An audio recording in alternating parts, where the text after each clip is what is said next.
It is by Sweet Honey in the Rock. How many of you know that song? I was going to sing it, but I don't know. I'm a Baptist singer, but we're going to try it. It's something that I want. When you leave here today, go out to YouTube or Google and look for Ella's song, tribute to Ella Baker, Ella Josephine Baker, and it goes like this. We who believe in freedom cannot rest.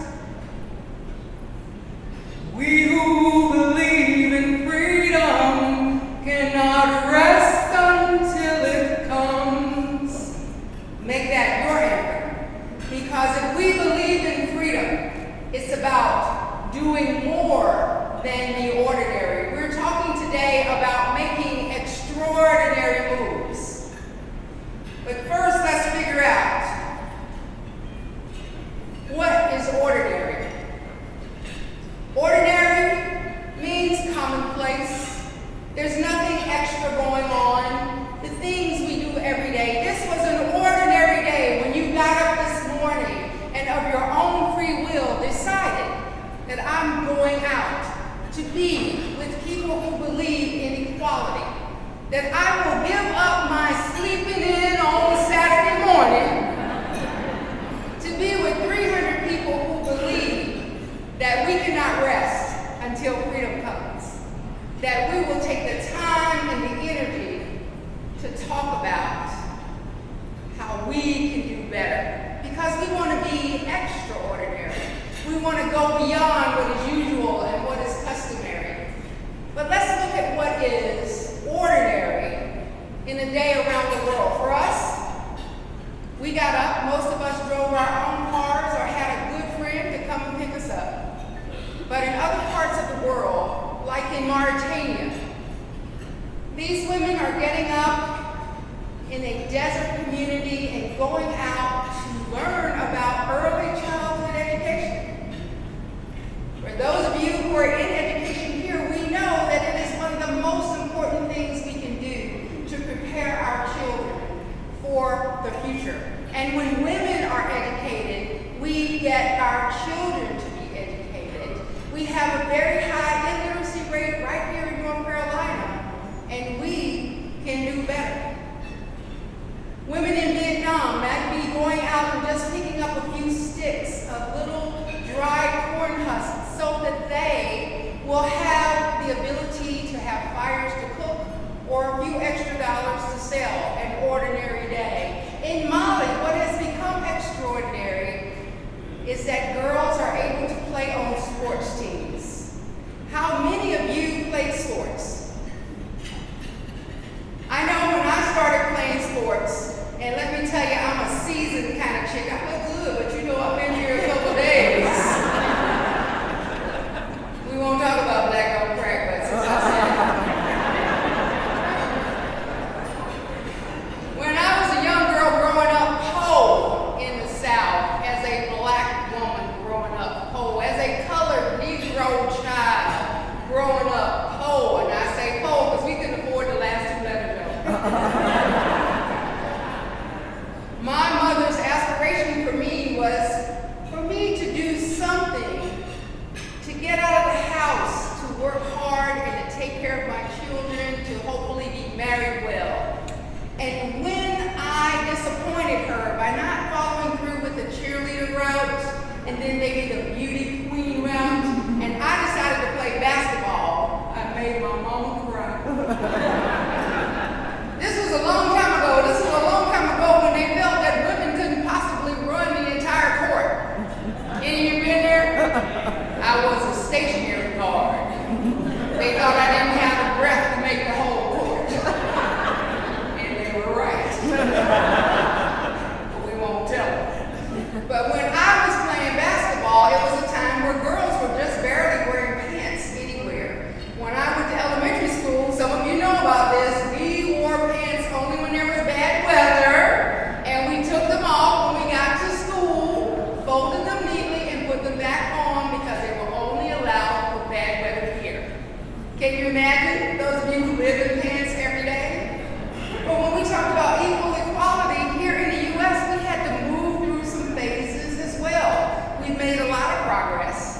In Germany, 42% of women are scientists. We're not there yet. We're getting there, but why is it that we're not? It's because girls have been socialized out of STEM programs. We're pushing it, but STEM, science, technology, engineering, and mathematics, the science tells us that at age 4, girls and boys are equally interested in those subjects. But as they move forward, girls are taught to do something else. These are amazing professions, but we have the right to do anything. Why would we keep our daughters from doing those things that bring them joy? In Afghanistan, where I had the chance to visit several times, women were forced to be in the back, in the corner, quiet, not allowed to even go to school.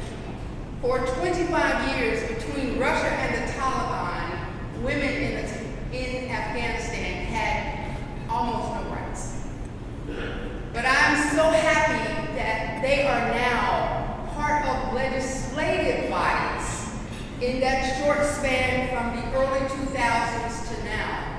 And we are still excited about women being in the legislature here, being judges here, and it should be, not taking anything away from these powerful, powerful ladies here, but it should be ordinary and not extraordinary. And it is still extraordinary because we are not doing everything that we can do to make sure that it becomes an ordinary occurrence. That you see 50% of the people who are the judges, the chiefs of police, the people who run this country look like me. They don't have to be beautiful and brown, but they should be female. In Switzerland, here is an economic council where 75% of the women on the panel make up the brain trust. Here, we're still subjected to males, where when we're talking about money, commerce, engineering, science, most of the people on the panel, typically all of the people on the panel, are men. Let's move that from being ordinary just in Switzerland to being ordinary here. In China, these happy children are being taught by their teachers that HIV is something you don't want to have, and that there are ways to prevent it. Sad to say that right here in Guilford County, we very frequently make the top 25 areas for HIV rates. That has become ordinary for us. We in High Point made #1 not too long ago. Let's make that extraordinary. 1,000 women a day become infected with HIV. In North Carolina, 6% of new HIV cases occur in people over 60. I know y'all talking about, I know mama was doing it like that. You get older, honey, and it gets better.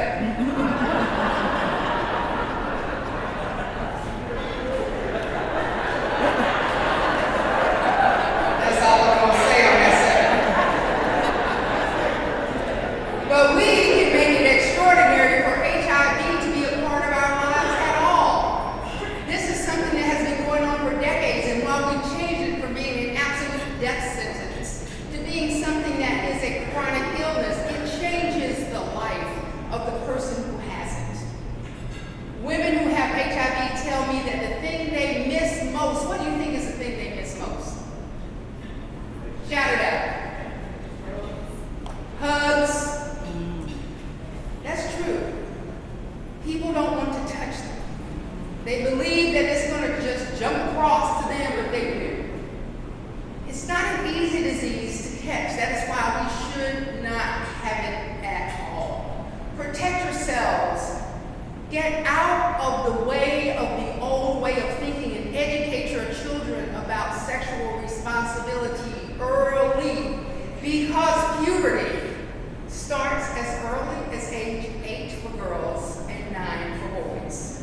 So for those of you mothers who are out there thinking, I got to 13 or 14 to worry about it, you don't. That is too late. Talk to them before their hormones are talking to them. Because when women have control of their bodies, they have control of their lives. In the USA, women are getting out to work every day. When I was growing up, it was if a woman had to work, it was a commentary on the fact that she picked the wrong man to be her husband. Some of y'all young people out there say, woo! Yes, there used to be a time when women were never expected to go outside of the household. But now, this is ordinary. What is extraordinary and unfortunate is that still women are making only 3/4 of what their male counterparts are making. That has been a statistic that's been around for decades now. We need to do something about that. As a registered nurse, in a truly female-dominated profession, 91% of the nursing workforce is female. Interestingly, female nurses make 91 cents on the dollar for their male counterparts. We need to make an extraordinary move. In Thailand, many women are part of the police cadet corps. Why is that important? It is because when there is violence in the home or women want to complain about something, if a female officer shows up, they are more likely to be forthcoming and more likely to expect that their voices are heard. In Brazil, whether we're using our voice, our culture, or dance, there are still inequities for women, but let us not feel so great because we still have inequities here. In India, this mother is teaching her child to read. How many of you are teaching your children to read? One thing we've gotten into in this digital age that is actually going to take away the opportunities for equity is we're putting our children in front of digital devices. They do not educate them, they simply entertain them. You need to talk to your children, have conversations with them, and when you get tired of them asking, why, mama, why, just Google it and give them an answer. In a very ordinary day in the southern Sudan, women are getting up and putting a 25-pound pack of equipment on their backs so that they can look for unexploded landmines.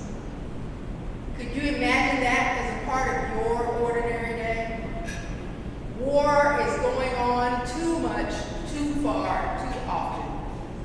But whether at home, on the streets, or around the world, we have a lot of violence in the world.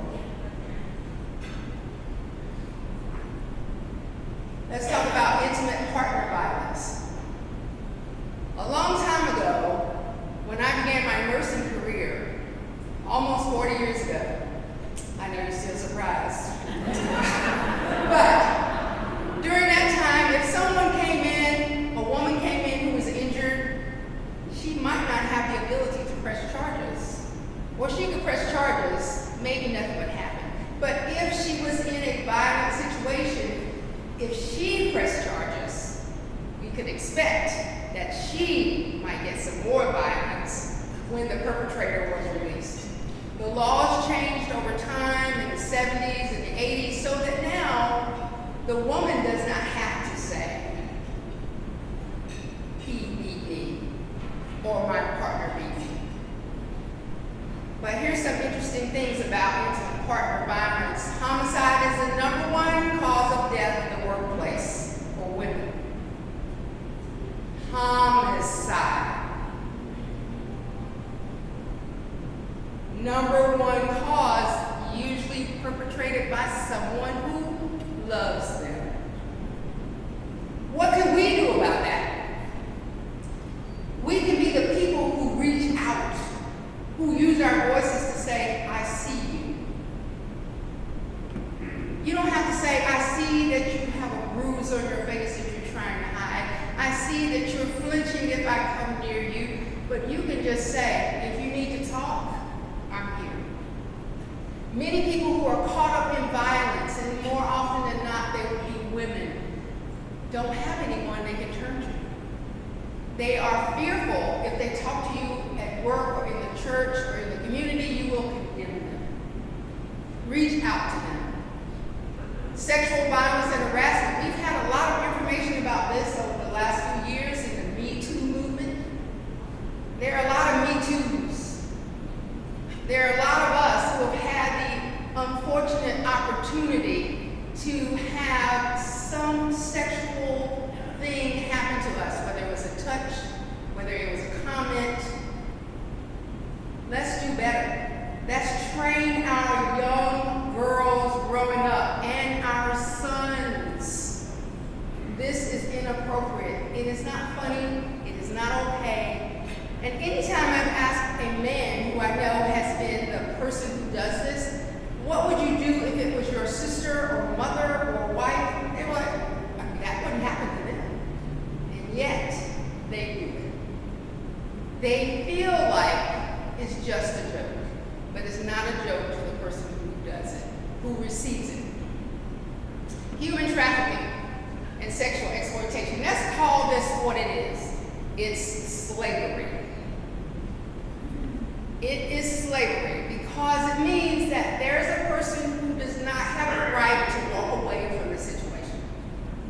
Whether they have been taken away from their birth homes, whether they're runaways who have tried to leave a bad situation and ended up in a worse one, whether there are people who have come here looking for domestic work just to find a domestic hell.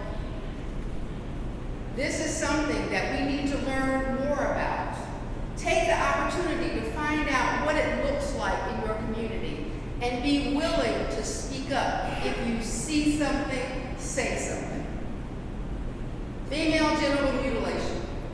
There are some people who say to me, don't call it that, call it cutting. When you take something that was made the way you were born and you change it to something else, it is a mutilation. But in this situation, while we may be sitting here patting ourselves on the back thinking this is something that only happens in other countries, it happens right here in the USA. This is where little girls, usually age 4, 5, 6, 7, and 8, have their reproductive organs rearranged, sometimes removed, sometimes sewn up, because the expectation is that a woman does not have the ability to control her urges, and therefore someone else makes sure that she'll be pure and chaste and ready for a virgin marriage because she won't even want to have sex. But imagine the chronic urinary tract infections, the difficulty with childbirth, and pain all the time. It's happening right here. Child marriage. Okay, I'll admit it, I was a child, right? I was 17 when I got married. I thought that I was smart and I was doing my part for the world and I was taking care of my Marine the best way I could. I was stupid. It was a really bad move. When I told my mom, I said, Mom, I'm going to marry this man, what do you think? And she said, he's short.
we just let things happen.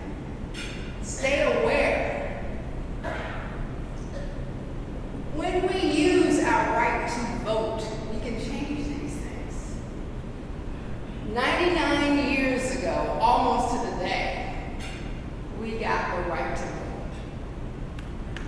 That's right, the right to vote, but how many of us use it? The right to vote means that you have the right to not vote. And unfortunately, many people don't recognize that failing to vote is a vote. In 1890, Wyoming becomes the first state to allow women to vote. There were other states where women could vote. And then they sometimes lost it, but in 1920, every woman got the right to vote. That did not mean, however, that it gave us all the rights we should have. That came later with the Equal Rights Amendment, which came on the heels of what? The Civil Rights. Right, because every time there is a movement to improve the lives of any group, the follow-on will typically be the improvement of life for the next group, which is why we should always make sure we're not sitting back saying that doesn't have anything to do with me, because it does. It might not at that moment, but it will. On an extraordinary day, ordinary people do not show up to vote because. Why is it that people don't vote? My vote doesn't count. What else?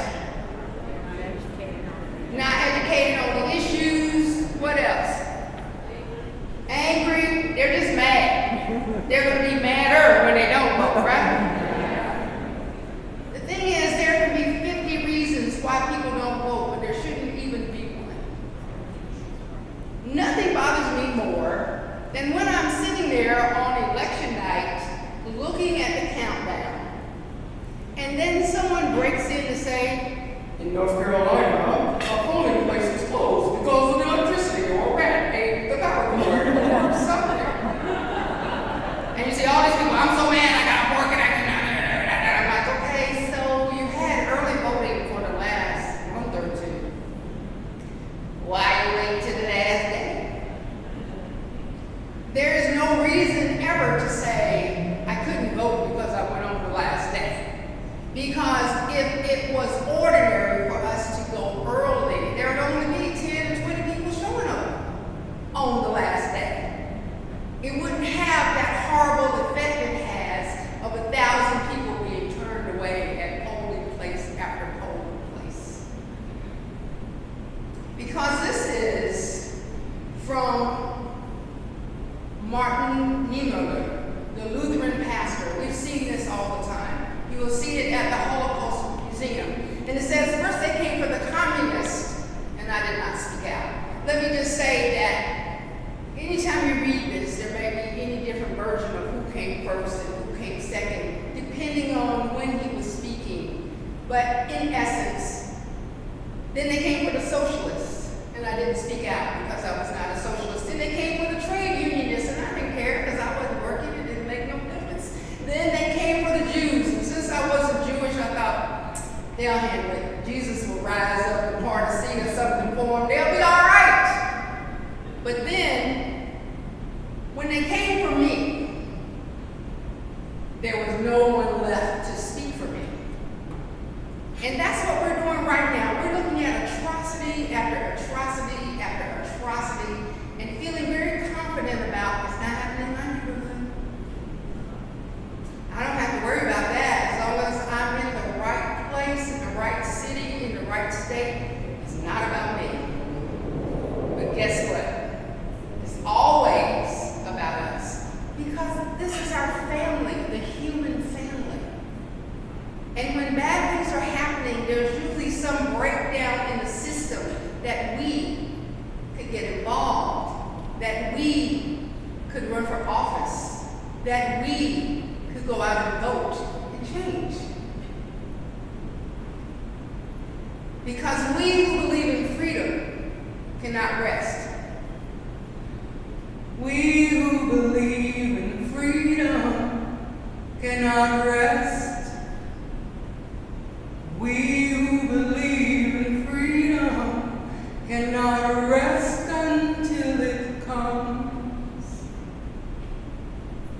This song has many verses, and she talks about as long as a black man, a black mother's son, is not as important when killed as a white man, a white mother's son, then we are not free. It talks about the fact that the most important thing is not what I do, but my ability to pass on to everyone else what they should do. A great leader knows that it always takes a team. That whoever you are, who's inspiring and articulating the vision, if you don't get people to work the vision, then it will die. If we believe in freedom, we need to preach to everyone who will listen. We need to make sure that we don't rest until it comes. Because on an ordinary day, when nothing special was going on, we got up this morning, we got dressed, we drove ourselves here, we had a great breakfast, we heard an amazing vocalist and a harpist that made me want to cry. And we sat beside people who are willing to do the work. Because we want to make an extraordinary move so that next year, on the 100th anniversary of the right to vote, we are not saying what we did not do. We are talking about all of the extraordinary moves we made since we were last here. What is an extraordinary day in your world? Think about it. What is ordinary to you may not be ordinary for the woman across the street. It may not be ordinary for the homeless person who's trying to find a bed. Don't take anything for granted in this world. What can you do to make an extraordinary move? Volunteer. There are plenty of people in here today who would appreciate having your time. When you volunteer, you give benefit to someone else. Vitalize. It means to give strength and energy to another. We are no longer feeling vital when it comes to the voting process. I am old enough to remember marches in the street. I'm old enough to remember the inability to simply go into that bathroom when I needed to go. I am old enough to remember that my mother cooked at a restaurant but couldn't eat at a table at the same restaurant. We have those same inequities today. Equality means that we have all the same opportunity to do something, but equity means that we have the capacity to get it done. Whether that is a ramp to get to the bathroom or an easily accessible reading apparatus. Equity is not about just having the same thing. It is about being treated the way we need to be treated in order to get what we should receive. And vote. Your individual voice comes together with everyone here to make a collective change. Volunteer. It doesn't have to be difficult. Many people are thinking that volunteerism means they have to give hours and hours and hours. You can volunteer by paying attention to the young girl who looks like she doesn't have a friend in the neighborhood. You can invite her over and ask her what's going on with her day. Maybe no one has asked her in a very long time. You can check on your neighbors, and when Miss Ella doesn't have her newspaper picked up in 2 or 3 days, you can go to see if she's all right. We can be the voice that helps make our community safe. We can do the same thing at work. If we see someone who's being bullied, bullies only are productive when no one stops them. If you're thinking, gosh, they're always so terrible to her, they're always so terrible to him, but you don't say anything. If you're the strong person, tell them, hey,